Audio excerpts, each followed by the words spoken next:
My earliest memory was probably about 7 or 8 years ago. I saw it on TV, saw it in all the newspapers, or the magazines, the motor magazines, and it's fantastic, and I just thought I've got to come and take part. I got into motorsport really from following my father. He raced for many years, he was Hot Rod World Champion, and so I was racing cars from the age of 12. So that was really where it came on the short oval circuits, and then moved up through the ranks, and then became a touring car driver about 12 years ago.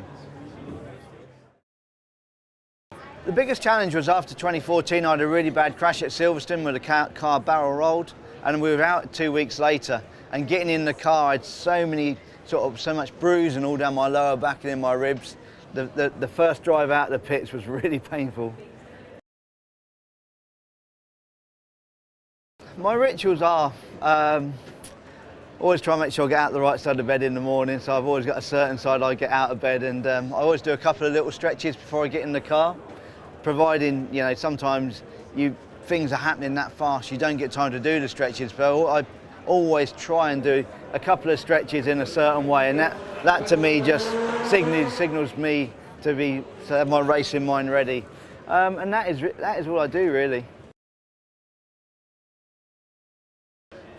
That's a tough question because certain people are strong on certain weekends, certain cars.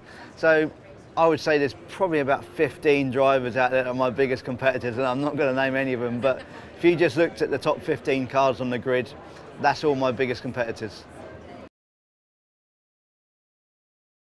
A real driver's car.